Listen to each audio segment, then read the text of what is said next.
Hello Internet! Today we have in store for you everything you need to know about the Sony Xperia Z3. Our expert Gareth Beavis will fill you in on all the details of Sony's new smartphone.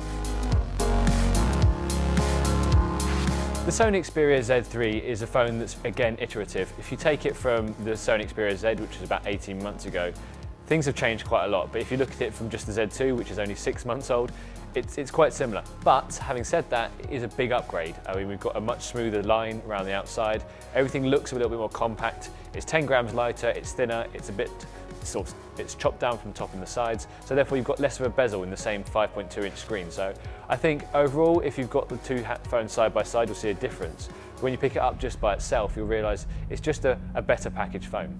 Sony again has done some things with the Z3 to make it a little bit better. When you've got the likes of the Samsung Galaxy S5, HTC One M8, the iPhone, the LG G3, you've got a lot of really premium smartphone tech on the market, and Sony needs to compete. Since the Xperia Z2, it has been doing that. It's got its live colour LED, and that again is present in the Z3, so reds look more sharp, greens a little bit more vibrant, and basically the whole thing is just a better screen overall. I mean, from the Z2, it's not a big jump forward, but it's brighter, it's clearer, and apparently it's got some clever technology that allows it to remember what's on the screen, so it doesn't take as much battery. So it's not a big upgrade, but again, it's a good one. Sony is the sort of company that doesn't do a lot with Android. So we've got Android 4.4.4 on the device again, and with that, it's increased its user interface to be a little bit more easy to use. So all the fonts are a little bit slimmer and a bit blockier in some places. It's moving a little bit more towards what Google wants with Android L. And basically, while the software hasn't changed greatly, it's made a few tweaks here and there to make it a little bit easier on the user, which is what we really want in these kind of things. The problem Sony has, as I've mentioned already, is that these phones are very evolutionary. We're getting a new phone every 6 months, so what we saw on the Z2 is pretty much here on the Z3 again. We've got a Snapdragon 801 processor, but the key thing here is it's slightly uprated.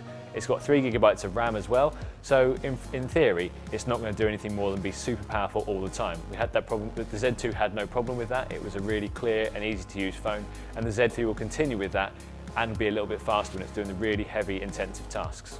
Sony's making a big claim with the Xperia Z3 battery. It's saying it can go to 2 days compared to 1.4 days with the Z2. Now, this is a difficult claim to make because everyone's use case is different.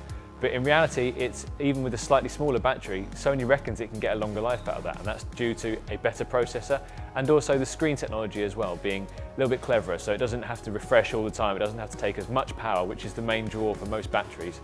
And that could really help and give you the mythical 2-day battery life for a smartphone. Sony's always had a great heritage in cameras, simply because it's got such a great range of them. It's taken that technology and put it into the Sony Xperia range for quite some time now, with the G lens, 20.7 megapixel resolution. That's there again. The upgrades here are a better noise sensitivity, so at a low light it can really take less noise-filled images, which was a problem for the Z1 and the Z2. One of the other differences here is a 25mm lens, which means a wider angle, which means you can fit more of the photo in.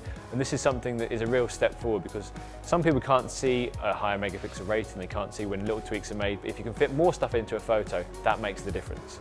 Unfortunately, we don't have a firm date for the Z3 release, but what we do know is it's going to be in autumn this year. So we'd imagine that will be around the beginning of October, simply because you're going to have an iPhone out at the same time, a new Samsung, and Sony wants to be competing in the same sort of time frame. So it'll be as soon as possible, but unfortunately it won't be in the next few weeks, but it will probably be within the next couple of months. Pricing of these smartphones is always really difficult to work out because it varies from network to network. What we do know is this is Sony's premium phone. So if it's premium, it's going to be commanding the highest prices. But in fairness to Sony, it's packed a lot of technology in there. It's made this the best looking phone it's ever made. So if you are spending top dollar, it's at least worth it. It's difficult to say what the headline feature of the Sony Xperia Z3 is. But one of the main possibilities is the fact it's got PS4 remote play. If you've seen this on the PS Vita, it means you can use your phone screen as the PlayStation 4's connector. So if you're in the house, anywhere within the Wi-Fi network, you can turn your PlayStation on or even leave it on standby, and then you can be playing a game, say FIFA 14, Need for Speed, on your smartphone using the power of the PlayStation 4.